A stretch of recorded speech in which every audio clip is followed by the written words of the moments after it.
The September mist draped the hills of Alsace like the echo of ancient prayers, half forgotten, yet lingering. Father Brown, clutching his sturdy black umbrella against the morning chill, paused at the gates of the monastery of St. Odile to steady his breath and his bearings. Perched on its rocky outcrop, the monastery seemed to sprout from the earth itself, its parchment-colored stones stark against the gray sky. It was the sort of place, he mused, where one might anticipate miracles or murders, and in his experience, the two were often more entwined than pious souls might wish to admit. "Father Brown," called a warm voice from the courtyard. Brother Augustine emerged from the cloister's shadows, his round face alight with the joy of a man with something remarkable to share. He was a monk perfectly suited to his calling, at ease in his habit as a bird in its feathers, blending scholarly curiosity with unshakable faith. "My dear Augustine," Father Brown replied, grasping his friend's firm handshake, "your letter promised mysteries enough to lure a detective, and I confess I'm thoroughly intrigued." "Oh, you've seen nothing yet," Augustine said, his eyes sparkling with excitement. "Come, let me show you what we've uncovered. But first, you must meet our little community. It's grown rather interesting since my last letter." As they crossed the courtyard, Father Brown's keen eyes absorbed the monastery's character. The stones, ancient enough to have witnessed the Crusades, stood firm, while the gardens bore the tender care of men who saw beauty as a form of prayer.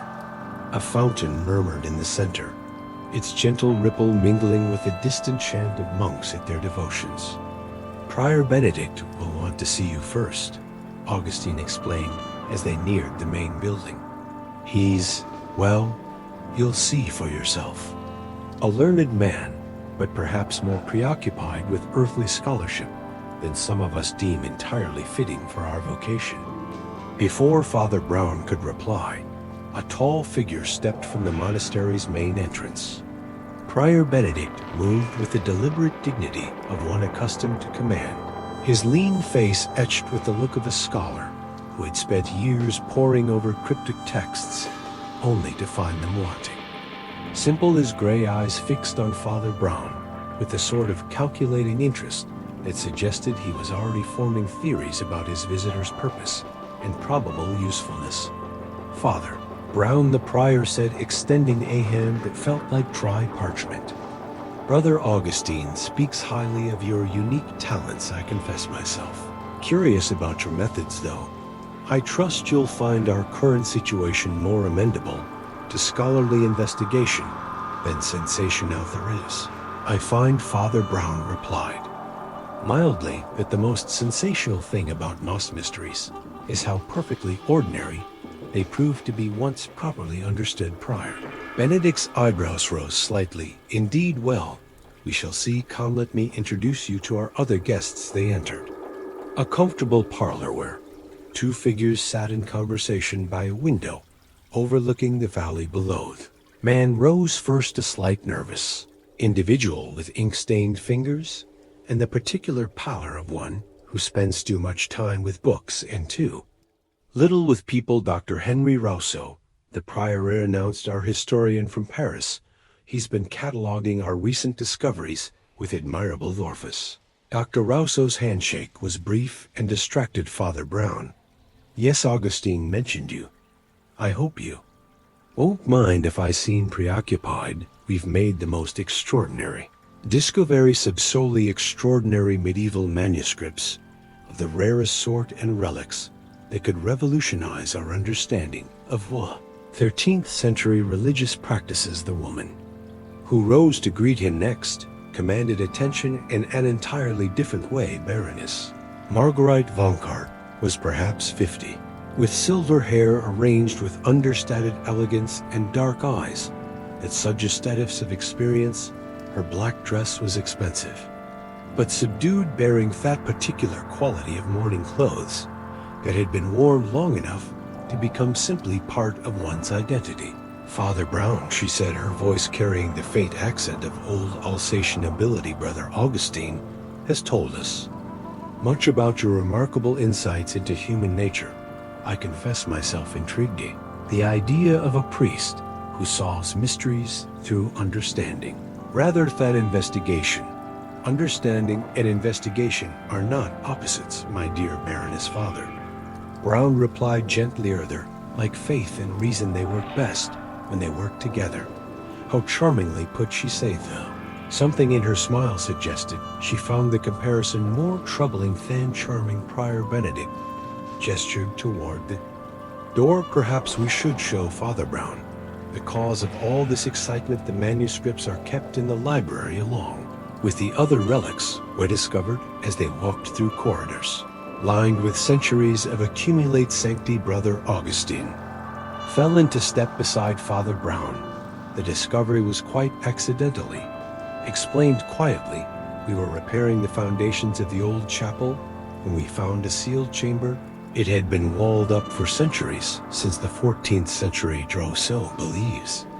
And what was in this chamber? Father Brown asked. Books, Father, and other things, beautiful things, terrible things, things that make one wonder about the men who felt compelled to hide them away.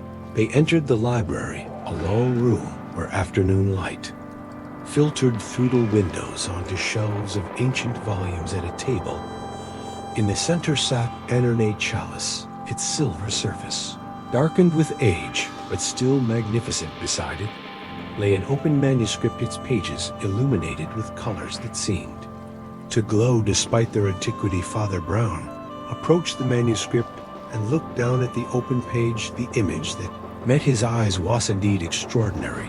A medieval demon writhing in what appeared to be either ecstasy or agony, surrounded by Latin text in a careful scribbled hand.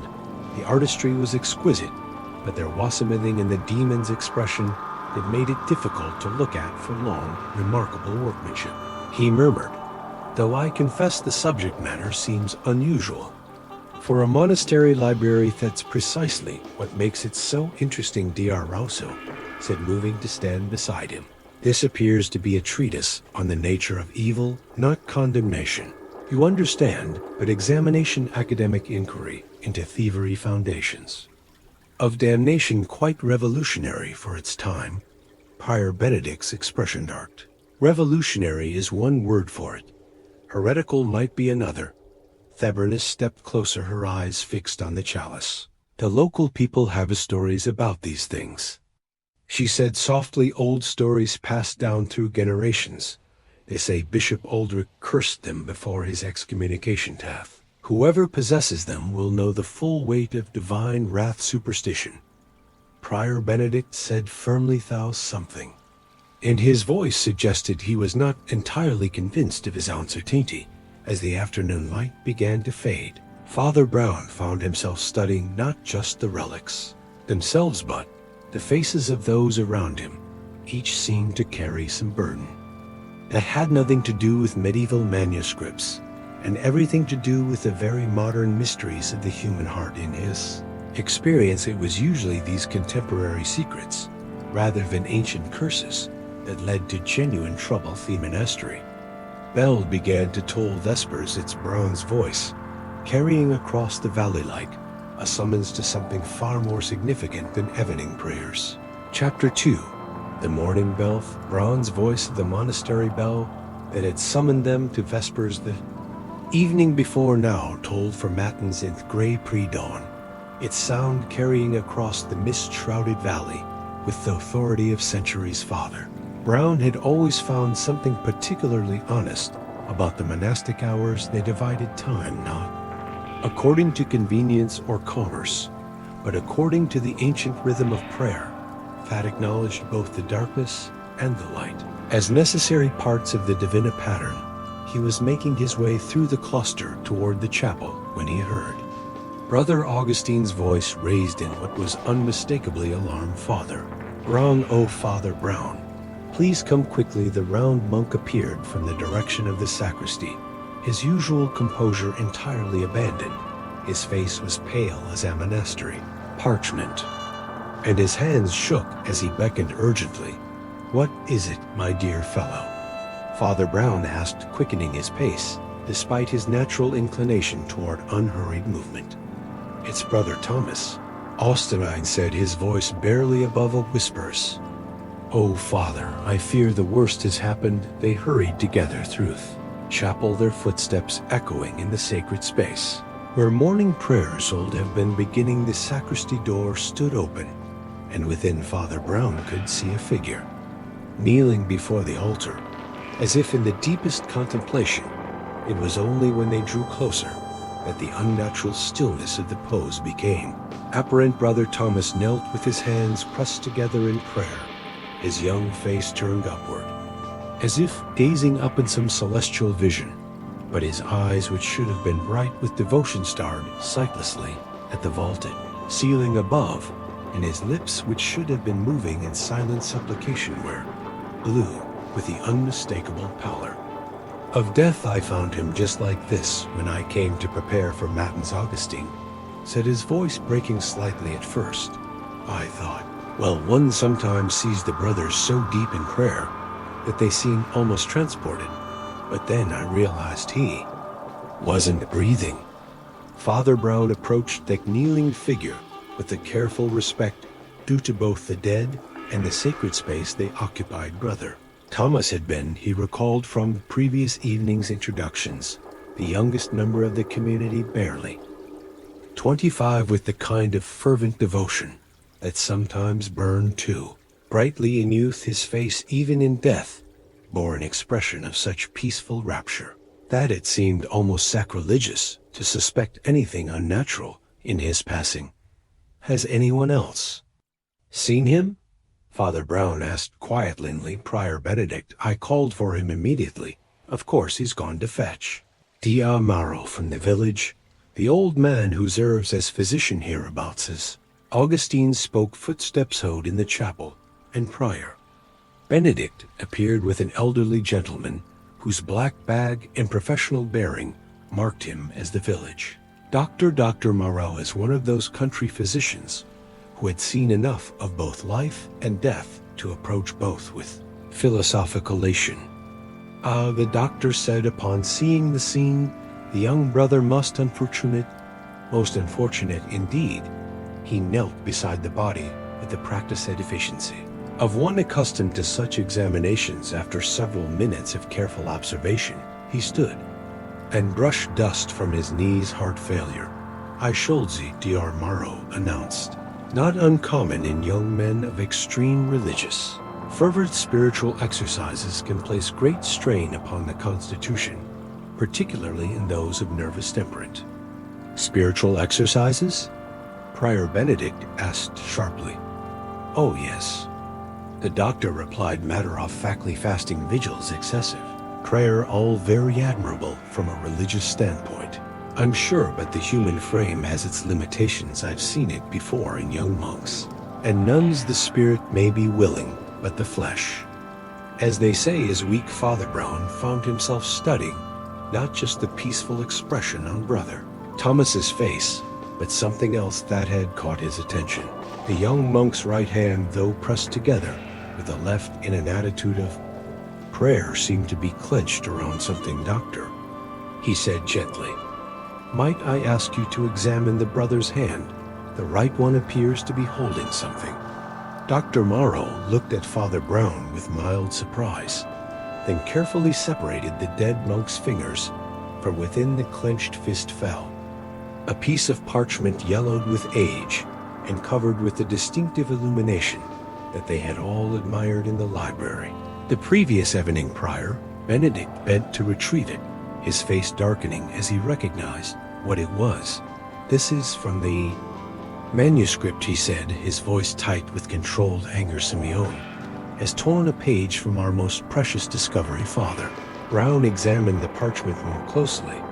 It was indeed the very page they had been looking at the day before, Theon depicting the tortured demon in exquisite medieval artistry, but nor moved from the context of the complete manuscript. The image seemed to possess an even more disturbing quality, as if the act of tearing it free had somehow concentrated its malevolent power. But why would Brother Thomas take this? Augustine asked, bewilderment clear in his voice.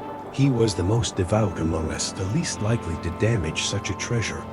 Perhaps D'Armaro, suggested pragmatically. The young man's mind had come affected by his excessive devotions. Religious mania can take many forms, including an obsession with images of damnation and evil. Prior Benedict's expiations grew even more severe. Or perhaps, he said slowly, we are witnessing something far more serious than mere mental instability. The local people have long spoken of curses associated with these relics. Could it be that their superstitions contain more truth than we supposed? It was then that Brother Augustine voiced what they were all beginning to think.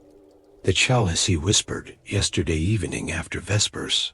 I could have sworn it was positioned differently on the library table. I thought perhaps D'Arusa had moved it during his cataloging.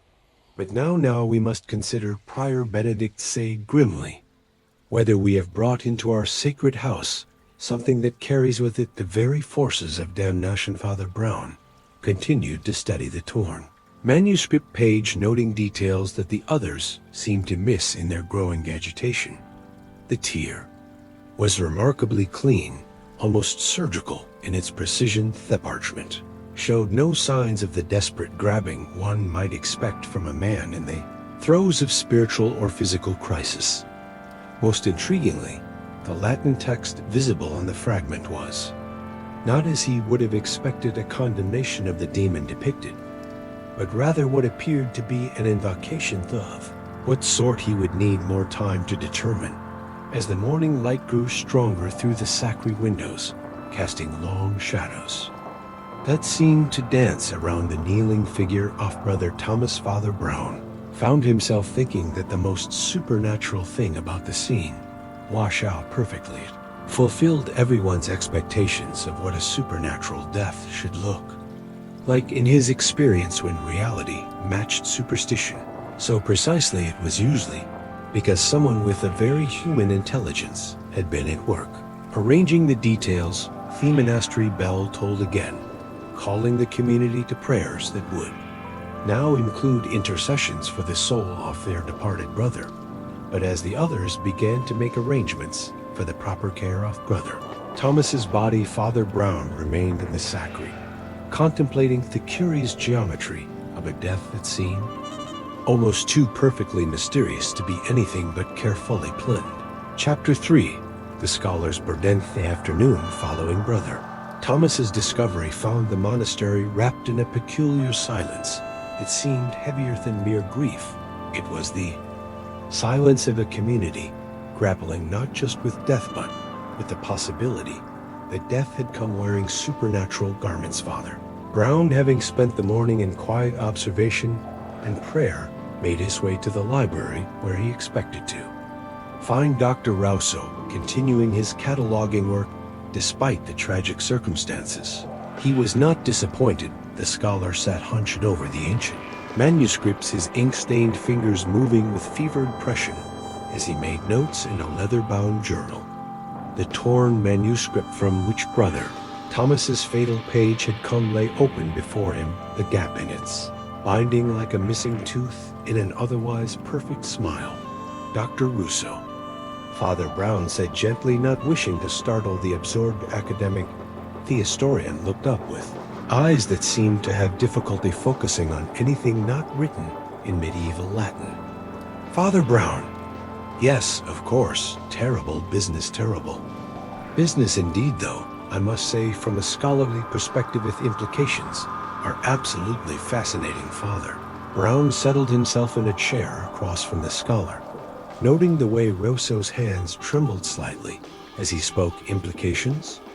Well, you see, Rousseau said, his voice taking on the eager tone of a man finally able to share his expertise with someone who might understand. This manuscript is not at all what it first appears to be. The prior believes it to be a standard medieval treatise on demonology, but my research suggests something far more significant. He pulled the damaged book closer, pointing to passages of Latin text with a finger that bore old ink stains like ecclesiastical stigmata. This is the lost work of Bishop Aldrich of Strasbourg, the heretical bishop who was excommunicated in 1347. But it's not a condemnation of evil Father Brown. It's an instruction manual, Father Brown, repeated quietly for summoning demons, yes? Or at least that's what Bishop Aldrich believed. He was documenting. The man was quite mad, of course, convinced that by understanding the precise nature of damnation, he could somehow reverse the process, achieve salvation, through intimate knowledge of sin, if you will. Rousseau's eyes gleamed with the particular fever that afflicts scholars who believe they have made a discovery that will resurrect their flagging careers. Father Brown had seen the expression before, usually in the faces of men who had confused academic ambition with genuine wisdom and fesculus. Father Brown asked, the chalice, Rousseau exclaimed, glancing toward it. Ornate vessel that still sat in its place of honor on the library table. According to the manuscript, it was Bishop Aldrich's personal communion cup, used in his unconventional religious ceremonies. The local legends suggest he cursed it during his final mass before excommunion. You seem remarkably well informed about local legends for a scholar from Paris. Father Brown observed mildly. Rousseau's enthusiasm dimmed slightly, and something defensive crept into his voice. I make it my business to research thoroughly. Father, academic reputation depends upon comprehensive inventus. And your academic reputation is important to you? Important? Rousseau laughed bitterly. Father Brown, my academic reputation is all. I have left. My last book was poorly received. My position at the university is tenuous at best. This discovery, this manuscript, and its accompanying relics, they represent my chance at redemption, Proficial's redemption, you understand? Father Brown nodded sympathetically, a heavy burden for ancient parchment to bear. You don't understand, Rousseau said, his voice rising slightly before he caught himself and glanced around nervously. I've already sent preliminary notes to my colleagues in Paris. They're expecting a definitive translation and analysis. If I fail to deliver, if this proves to be another scholarly dead end. He didn't finish the sentence, but Father Brown could see the weight of desperation in the man's shoulders, the way his fingers clutched it. His pen as if it were Alifline. Tell me about yesterday evening, Father Brown said gently. After Vespers you remained in the library. Yes, I was working. Lethe Prior doesn't approve. He thinks such intense study of dark materials is spiritually dangerous, superstitious nonsense, of course, but it makes my work more difficult. And did you notice anything unusual, brother? Augustine mentioned that the chalice might have been moved. Rousseau's face flushed. I may have examined it more closely. The engravings around the base are crucial to understanding the manuscripts. References, I needed to see them in the proper light, of course. And Brother Thomas, did you see him at alley yesterday evening? The young monk? No, not after Vespers, though. Rousseau hesitated, his academic honesty wearing with some other considerations. I did hear footsteps in the corridor, quite late past. Complained, certainly. I assumed it was one of Febrether's making private devotions. Father Brown watched the play of emotions across the scholar's face. Fear, ambition, guilt, and something else that might have been genuine scholarly excitement, or might have been something altogether less innocent. Dr. Rousseau, he said finally, in your expert opinion, what would happen to a man who attempted to use Bishop Aldrich's instructions, assuming, of course, that he took such medieval superstitions seriously? The scholar's laugh was forced and unconvincing. Anything at all naturally medieval. Demonology is fascinating from a historical perspective, but it's hardly practical.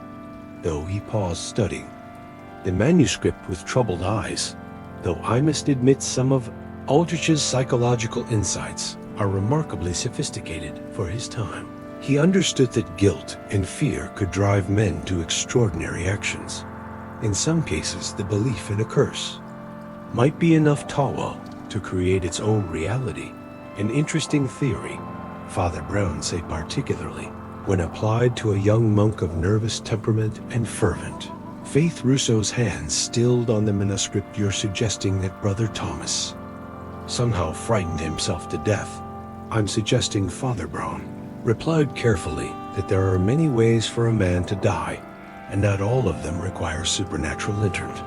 As he spoke, the afternoon light shifted through the library windows, casting new shadows across the ancient texts. Father Brown noticed that D.R. Rousseau had arranged his workspace with particular care, the manuscript positioned to catch the best light, his notes organized with almost obsessive appreciation, and the chalice placed where he could observe it while working it. Waste arrangement of a man who had spent considerable time thinking about these objects, studying them not just as historical artifacts, but as something far more immediate and personal to scholars. Evident desperation combined with his intimate knowledge of the manuscript's contents and his admitted late-night presence in the library painted a picture that Father Brown found both troubling and illuminating. Was a man who needed this discovery to be significant, who had staked his professional survival on the importance of what they had found. Such need, Father Brown reflected, could drive even reasonable men to unreasonable actions. As he left the library, Father Brown carried with him the sea image of Dr. Peruso, bent once again over the ancient pages, his face lit by the glow of medieval illumination and modern desperation in equal measure. Chapter 4. The Baroness and her hosts. That evening, as the monastery settled into its customary rhythm of prayer and contemplation, Father Brown found himself walking the cloistered paths under a sky heavy with unspent rain. The events of the past day had left the entire community unsettled, but it was not the supernatural aspects of Brother Thomas's death that troubled him most. It was the very human pattern of secrets and motivations he was beginning to discern beneath the surface of monastic tranquility.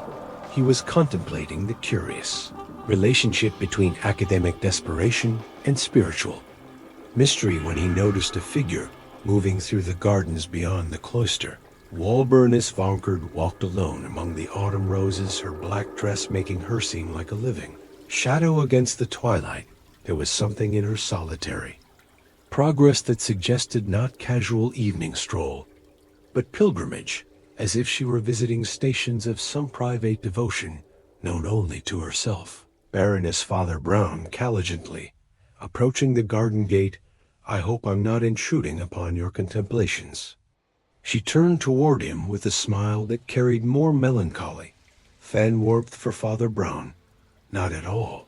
I find the evening hours conducive to reflection, particularly in times of difficulty. Indeed, the loss of Brother Thomas has affected us all deeply, more deeply than you might suppose, she said, gesturing for him to join her on the garden path. This monastery has been my refuge for nearly 6 years now, since my husband's death. The brothers had become almost family to me, particularly the elder ones, like Thomas. As they walked together, Father Brown observed the easy familiarity with which the Baroness moved through the monastery grounds. She knew which stones were loose, which paths were best in wet weather, which roses bloomed longest in autumn. This was not the knowledge of an occasional visitor, but of someone who had made this place a second home. You were close to Brother Thomas? He asked, in the way that an older woman might be fond of a particularly earnest nephew. She replied, he reminded me of my younger brother, who died in the same war that claimed my husband. Thomas had that same quality of luminous faith, I suppose. One might call it the kind of belief that seems to burn from within. They paused beside an ancient sundial whose bronze gnomon cast no shadow in the gathering dusk. The Baroness traced its Roman numerals with one gloved finger, as if reading time itself. For omens you mentioned yesterday, the Thelical people have stories about the chalice and manuscript. Father Brown said carefully, I gather your knowledge of Teregian's history Runs rather deep, her laugh was soft, but bitter deep as graves, Father. Brown, my family has held land in this valley for 4 centuries. We've seen empires rise and fall, wars come and go, and through it all certain stories persist, stories that civilized people pretend not to believe, but which shape their actions nonetheless. And Bishop Aldrich is part of those stories.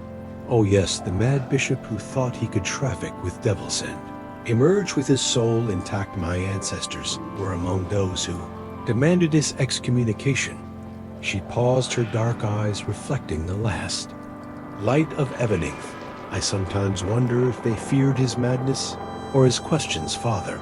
Brown found this observation intriguing. His questions, Bishop Aldrich asked, uncomfortable questions about the nature of sin and redemption. He suggested that perhaps damnation was not eternal fate. Even the deepest evil might be capable of transformation. Heretical thoughts, naturally. But she shrugged. I've buried a husband and brother. I've seen good men driven to terrible choices by war and desperation. Such questions seem less heretical when one has lived with grief. They had reached the far end of the garden, where a small chapel dedicated to the war dead stood silhouetted against darkening sky. The Baroness stopped before it, her expression becoming even more shadowed. I come here every evening, she said quietly, to remember and to ask forgiveness. Father, Brown asked gently. My husband was a career officer, Father Brown, a good man, but a soldier first in the final months of Fior. He was given orders that required him to make impossible choices between military necessity and human compassion. Her voice dropped to barely above a whisper. I encouraged him to follow those orders. I told him that duty to country superseded other considerations, and you blame yourself for his decision. I blame myself for not understanding that some victories are too costly to be worth winning. He never spoke of what he did in those final campaigns, but it changed him. He returned home a different man, haunted Giltridden. He died 2 years later, and Eve never been certain whether it was his heart that failed or his spirit. Father Brown studied her profile in the growing darkness, noting the way her hands clenched and unclenched as she spoke. And this brought you to the monastery, Prior. Benedict has been understanding of my need for spiritual guidance, and my financial support has allowed them to expand their scholarly work. She turned to face him directly, which is the discovery of Aldrich's relics troubles me so deeply because of the local superstitions, because of the questions they raise about guilt and redemption. Becke's Bishop Aldrich believed, rightly or wrongly, that even the damned might find salvation through understanding their damnation. Her voice carried a note of desperate hope. Can you imagine how appealing such a doctrine might be to someone who caressed the weight of terrible choices as they began to walk back toward the monastery? Father Brown reflected on the complex web of guilt and need that seemed to bind the Baroness to this place. Her knowledge of the region's history, combined with her obvious spiritual torment and financial dependence on the monastery's goodwill, created a pattern that was both sympathetic and suspicious. Baroness, he said carefully, yesterday evening after our conversation in the library, did you remain on the monastery grounds? She hesitated for just a moment too long. I often stay late for private prayer. The chapel is peaceful in the evening hours. And did you encounter Brother Thomas during these devotions? Not encounter precisely, but I did see him crossing the courtyard rather late, well past Compline. He seemed agitated, as if wrestling with some spiritual crisis. Did you speak with him? No, I assumed he was seeking guidance from Prior Benedict, or perhaps making private confession. One doesn't intrude upon such moments. As they reached the monastery's main entrance, Father Brown found himself contemplating the curious fact that each of his interviews had revealed the same detail. Everyone had noticed Brother Thomas's late-night presence, but no one had spoken with him. was as if the young monk had become a ghost, even before his death. Moving through the monastery, observed but unreachable. The Baroness paused at the threshold, her hand resting on the ancient door handle. Father Brown, do you believe in curses not as supernatural phenomena, Buddhas, psychological realities? The way guilt and fear can create their own punishment, believe Father Brown replied thoughtfully that the human conscience is the most powerful force in creation. It can drive men to salvation or damnation with equal efficiency. She nodded slowly, as if this confirmed some private theory of her own. As she disappeared into the monastery's shadowed interior, Father Brown remained for a moment in the courtyard, watching the windows of the building begin to glow with lamplight. Each illuminated window suggested a life wrestling with its own particular burden of memory and regret, and he found himself wondering which of those burdens might have proven heavy enough to drive someone to murder. Chapter 5. Brother Anil. Disapurge following. Evening brought with it the kind of restless wind that seems to carry whispers from forgotten place. Father Brown had spent the day in quiet observation, noting the way fear had begun to seep through the monastery, like water through ancient stones. The brothers moved with hushed urgency, their usual serene routine disrupted by constant glances over shoulders and hurried crossings of themselves when passing the library where the cursed relics lay. It was Brother Austinine who first noticed the absence. During Vespers, evening prayer had begun as usual with the community gathered in the chapel's warm circle of candlelight when Augustine's voice faltered. In the middle of a familiar psalm, Prior Benedict, he whispered urgently, his round face creased with worry. Brother Anil is not here. Prior Benedict's stern features tightened as he scanned the assembled monks. Brother Anselm, the monastery's elderly librarian, was as regular in his devotions as the monastery bell itself. In 30 years of religious life, he had missed evening prayers, perhaps 3 times, and only then due to serious illness. Perhaps he's taken ill, Theprier suggested, though his voice carried doubt rather than conviction. I'll check his cell, Brother Austinine offered, and slipped quietly from the chapel. Father Brown found himself alone, moved by an instinct that had served him well in previous mysterious. They made their way through corridors that seemed to echo with more than just their footsteps, as if the very walls had begging to whisper of secrets long buried. Brother Anil's cell was located in the oldest part of the monastery, where the stones still bore the chisel marks of medieval masons. Augustine knocked gently and more firmly when no response came.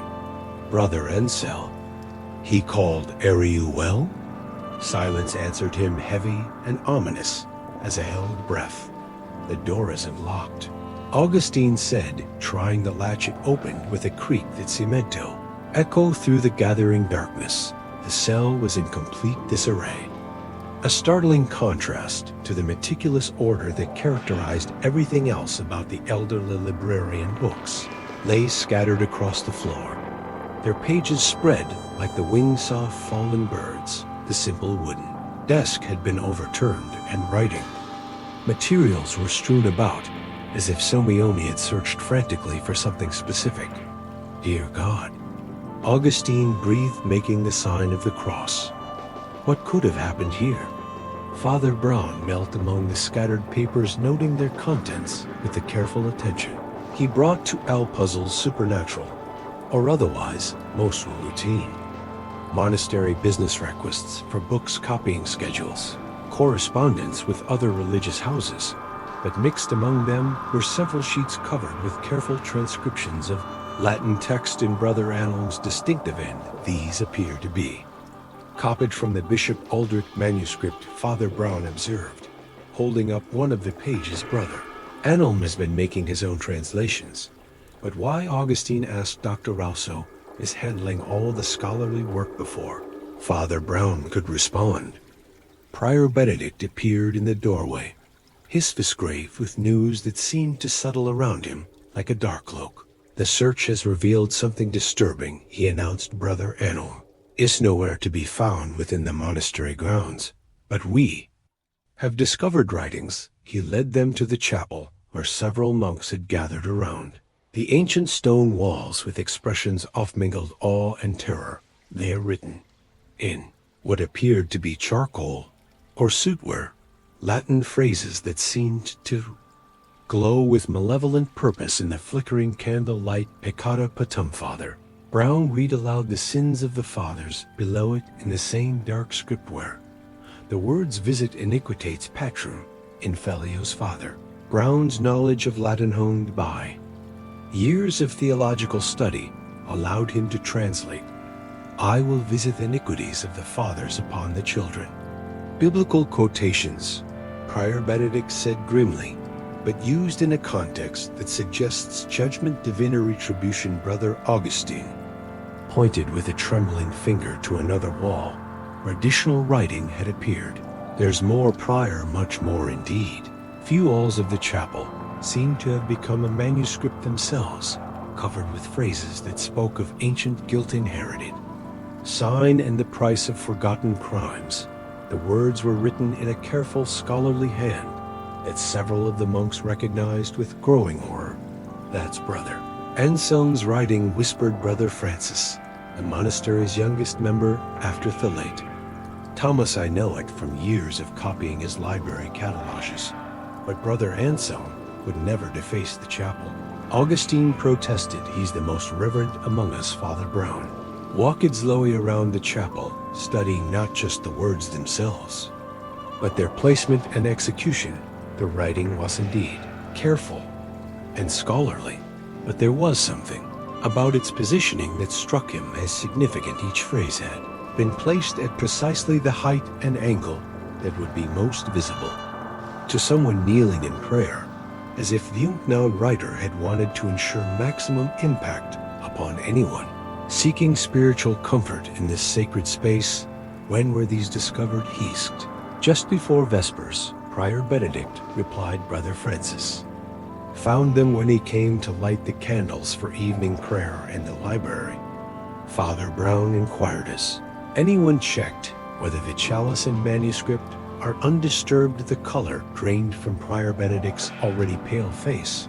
"The library," he said, and without another word, led the group through corridors that seemed to grow darker with each step.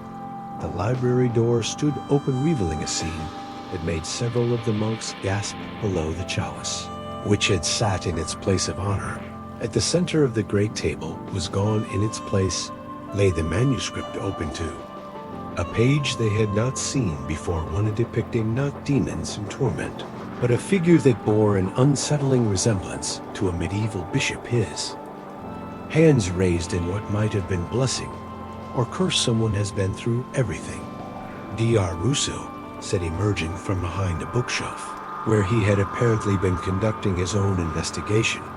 His face was flushed with excitement and fear. "In equal measure, the manuscript has been examined, pagus photographed, or copied. This is the work of someone with considerable scholarly knowledge, or someone guided by forces beyond scholarly understanding," Prior Benedict said darkly. Father Brown found himself studying the empty space where the chalice had rested. The table's surface showed no signs of struggle or haste. The vessel had been removed with the same careful deliberation that characterized everything else about this mysterious night's work. "Dr. Rousseau," he said quietly, "in your search, have you found any references to specific rituals associated with Bishop Aldrich's practices? Anything that might require both the manuscript and the chalice?" The scholar's face went white. "There are references to ceremonial uses, practices that Bishop Aldrich believed could bridge the gap between the living and the dead, between sin and forgiveness." He swallowed hard. "But surely you don't think that Brother Anselm would attempt such things?" "I think, Father," Brown replied carefully, "that desperate men are capable of extraordinary acts when they believe their souls are at stake." As the wind continued to moan around the monastery's ancient stones, carrying with it the promise of rain and the whisper of secrets. Better left buried, Father Brown found himself contemplating the curious transformation of Brother Annelm from elderly librarian to midnight scribe of supernatural messages. The pattern that was emerging suggested not madness, but something far more deliberate and far more dangerous. Chapter 6. The weight of confession. The morning after Brother Anselm's disappearance dawned gray and sullen, as if the very sky shared the monastery's mood of apprehension. Father Brown had spent a restless night contemplating the curious fact that supernatural mysteries often revealed themselves to be painfully human once properly understood. The Latin messaging, the chapel walls, the missing chalice, the carefully orchestrated disappearance all spoke to him not of demonic intervention, but of someone with an intimate knowledge of both medieval scholarship and human psychology. He began his day, as he often did when faced with puzzles of the spirit, by seeking to understand the souls of those involved in it. Was he had long believed impossible to solve the mysteries of human actions without first comprehending the mysteries of human hearts. His first conversation was with Prior Benedict, whom he found in the monastery scriptorum, attempting to maintain some semblance of normal routine. Despite the extraordinary circumstances, the prior sat hunched over correspondence, his pen moving with mechanical precision that suggested his mind was occupied with matters far removed from mundane administrative duties. Prior Benedict, Father Brown sagely settling himself in a chair across from the older man. I hope you don't mind if I ask you some questions about the history of this place. History? Prior Benedict repeated, looking up with eyes that seemed older than his years. Yes, history weighs heavily upon us all, doesn't it? Father Brown, particularly in times like these. You've been at St. Odile for Monyears 23 years, the prior replied. I came here as a young man full of scholarly ambitions and romantic notions about monastic life. The reality has been more complex than I anticipated. Father Brown noted the careful way Benedict chose his words as if each syllable were being weighed for its potential to reveal more than intended. Complex? In what way? Prior Benedict set down his pen and folded his hands with a deliberate gesture of a man preparing for confession. Father Brown, the church teaches us about the communion of saints, but it says less about the communion of sinners. Places like this monastery, ancient places with long histories, they accumulate not just prayers and good works, but also the weight of human failures. You speak as if the monastery itself carries guilt. Perhaps it does. During the war, we were pragmatic and wasted. Troubled, some of our number, food was scarce, resources limited. We accepted patronage from sources that in peacetime we might have questioned more carefully. Father Brown's eyebrows rose slightly. The Baroness von Eckhart support dates from that period, among others. The von Hart family's wealth came originally from munitions manufacturing during the war. Their factories, well, they profited constantly from human suffering. Benedict's voice dropped to barely above a whisper. We knew this, and yet we accepted their money, told ourselves it was for greater good, that God could sanctify even tainted wealth if properly used. And this troubles your conscience. It troubles more than my conscience. Father Brown, some of our brothers, Brother Thomas among them, began to question whether we had compromised our spiritual integrity, whether our acceptance of such patronage hadn't brought a kind of curse upon the community. This revelation cast the young monk's death in an entirely new light. Father Brown leaned forward slightly. Brother Thomas expressed these concerns openly to me, yes, and to Brother Anselm, who, as our librarian, had access to records of our financial dealings. Thomas was passionate in his conviction that we needed to make some form of restitution. He spoke of confession of public acknowledgement of our moral failures, and your response. Prior Benedict's face flushed with what might have been shame or anger. I told him that such idealistic notions could destroy everything we had built here, that sometimes the preservation of good work requires the tolerance of imperfect means father. Brown absorbed this information thoughtfully and shifted his attention to the matter of Dr. Rousseau. He found the scholar in the library, surrounded by papers and books, his appearance even more disheveled than usual. The man looked as if he had not slept, and his hands shook as he attempted to organize his research notes. Dr. Rousseau, Father Brown said, "You seem distressed beyond even what these extraordinary circumstances might warrant." The academic looked up with eyes red from fatigue and something that might have been fear.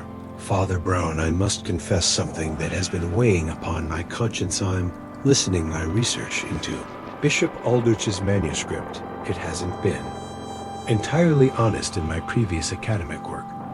I falsified certain medieval documents to support my theories. The scandal nearly destroyed my career. This discovery here was supposed to be my redemption. But I've been so desperate to prove the manuscript's significance that I may have embellished certain translations, made them seem more dramatic, more supernatural than they actually are." Rousseau's voice broke slightly. "I told the prior and the others that it contained instructions for summoning demons, but in truth, most of it is simply theological speculation, dry academic discussion of the nature of evil, Father." Brown studied the man's face carefully. "And yet you allowed the community to believe in its supernatural dangers. I hoped that the discovery's perceived importance would be enough to restore my reputation. But now, with Brother Thomas dead and Brother Anselm missing, I fear that my deceptions may have set something terrible in motion." Final piece of Father Brown's morning. Investigations involved a long conversation with Baroness von Esartwum. He found in the monastery chapel, kneeling before the altar where Brother Thomas had been found dead. Her prayer seemed less devotional than penitential, and when she rose to greet him, he could see that she had been weeping. "Baroness," he said gently, "you seem to carry a particularly heavy burden, Father Brown. I must tell you something about my late husband's military service.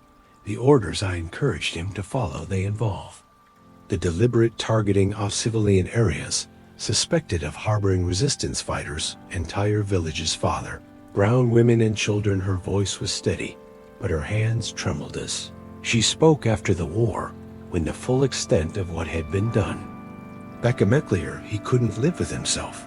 The guilt consumed him, and I encouraged him in those actions. I bear responsibility for both his crimes and his death, and your support of this monastery, attempted restitutione, thought that by funding religious work, by supporting scholarly research into questions of sin and forgiveness, I might somehow balance the scales of divine justice." She paused, looking around the chapel with haunted eyes. "But Brother Thomas learned about my family's war profits. He confronted me 2 nights ago, demanded that I confess publicly and make full restitution to the families we had wronged. And your response," I told him, "that such an action would destroy not only myself, but the monastery. That depends upon my support, that sometimes the greater good requires acceptance of necessary evils." As Father Brown left his series of conversations, he found himself contemplating the curious pattern that had emerged. Each of his suspects had revealed a burden of guilt connected to the war years, and each had been confronted by Brother Thomas' uncompromised moral vision. The young monk had apparently appointed himself as an instrument of divine justice, demanding confessions and restitution that would have destroyed the very foundations upon which the monastery's current existence rested. Most significantly, he had learned that Brother Anselmer's librarian would have had access to all the financial records and correspondence that documented these moral compromises. If the elderly monk had discovered the extent of the community's ethical entanglements, he might well have found himself caught between his loyalty to the monastery and his duty to truth.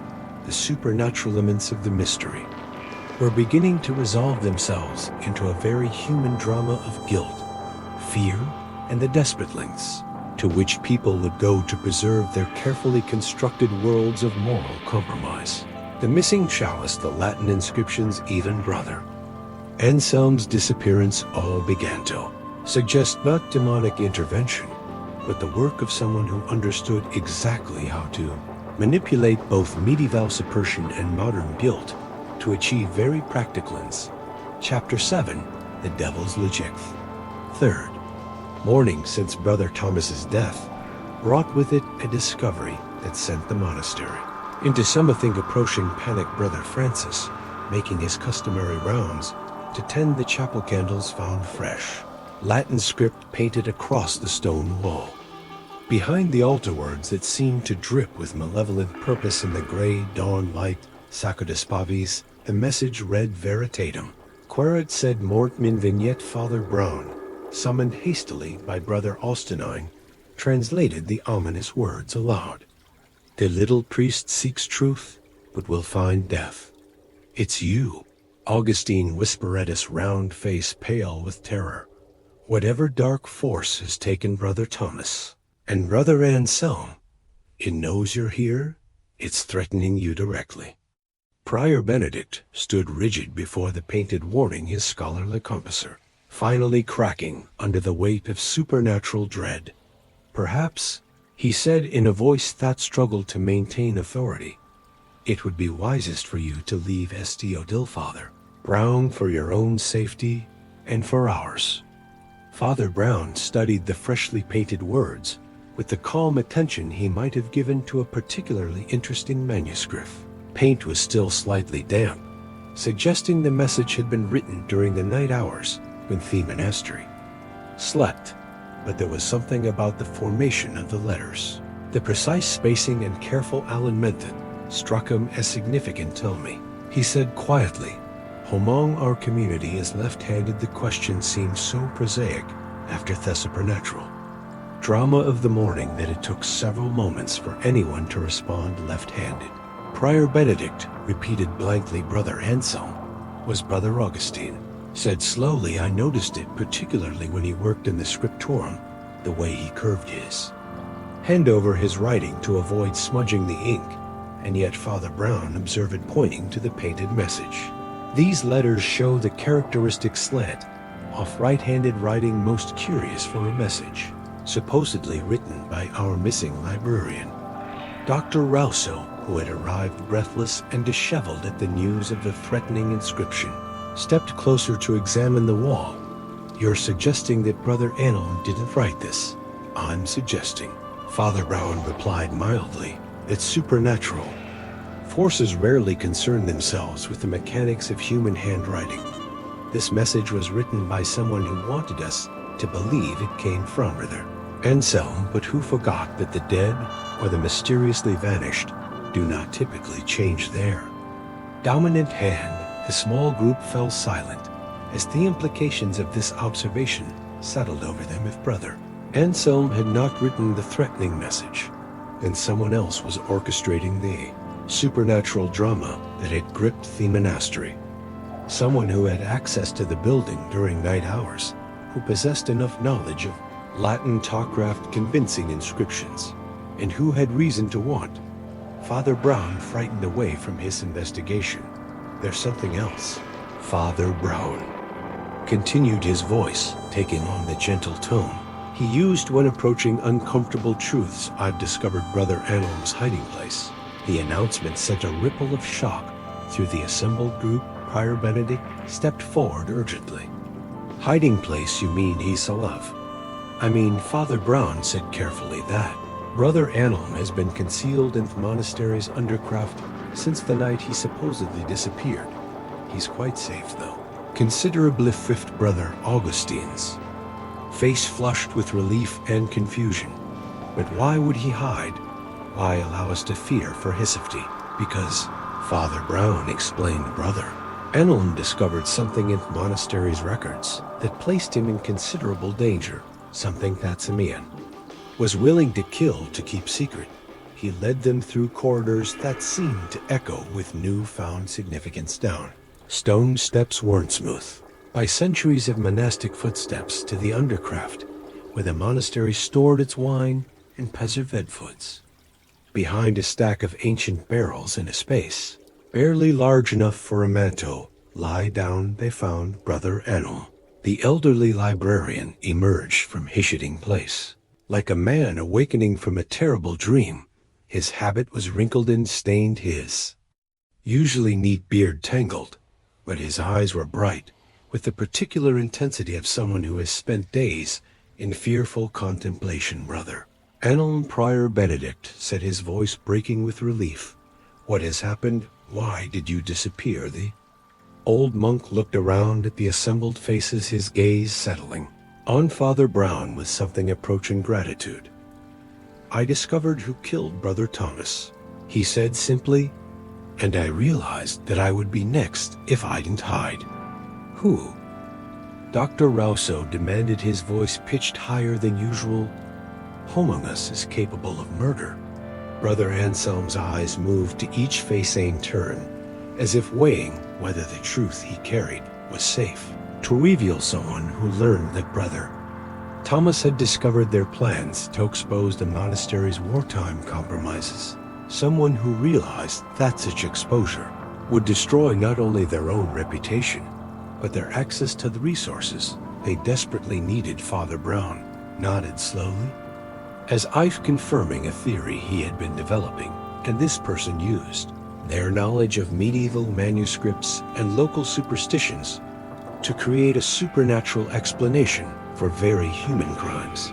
The Latin inscriptions, the missing chalice, even the torn manuscript page in Brother Thomas's hand. Brother Enel continued, his voice growing stronger as he spoke, all carefully staged to suggest divine retribution rather than human malice. Prior Benedict's face had grown ashen, but who among us has both the knowledge and the motive?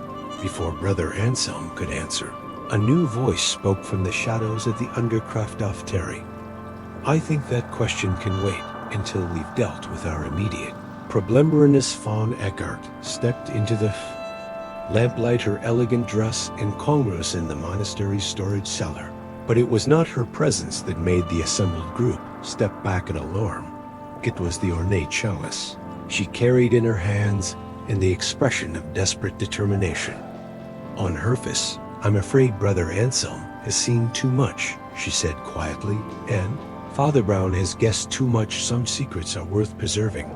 Regardless of the coast, the missing chalice gleamed dully in the lamplight, its ancient silver surfaces reflecting the faces of those who stared at it in growing understanding. Father Brown studied the Baroness's expression, not mad, not supernatural, but possessed of the terrible clarity that comes to those who have decided that survival requires the sacrifice of Conscience's chalice was never cursed, he said gently. Was it, Baroness?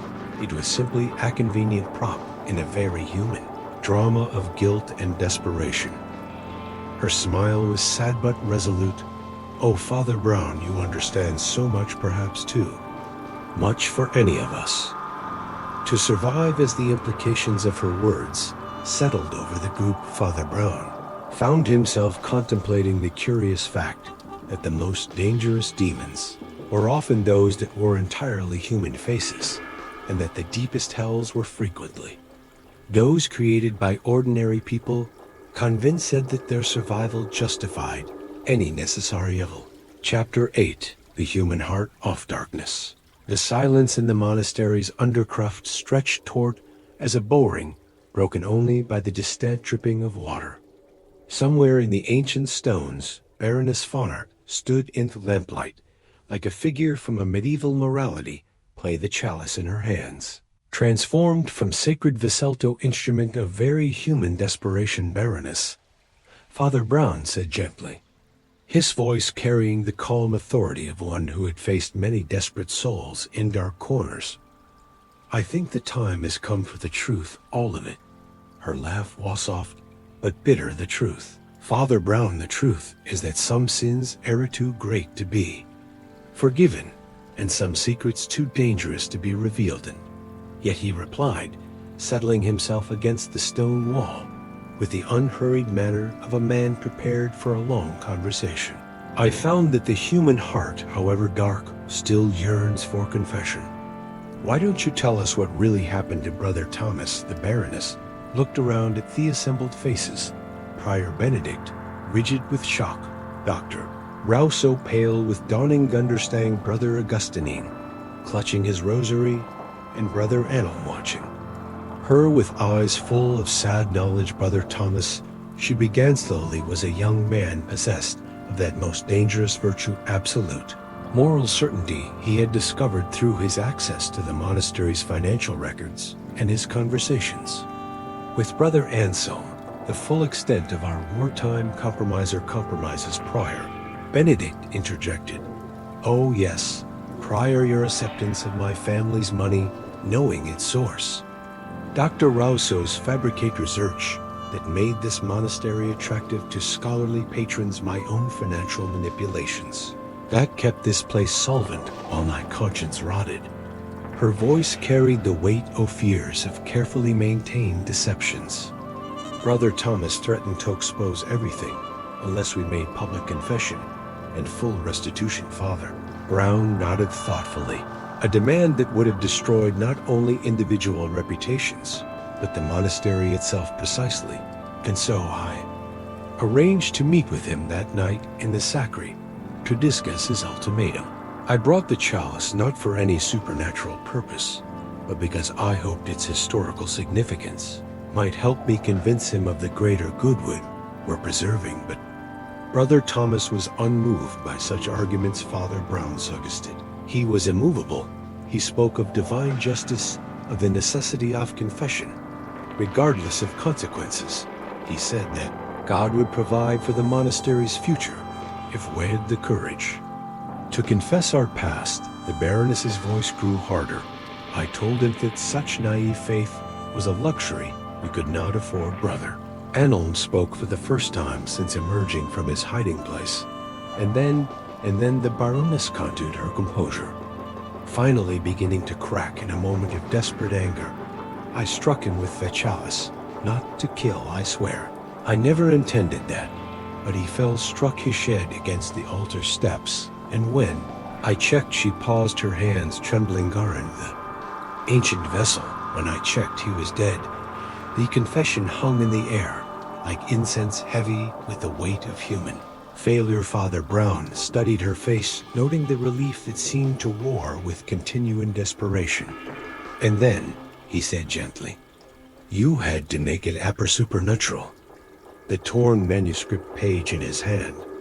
I tore it myself, placed it there to suggest he had been wrestling with demonic forces.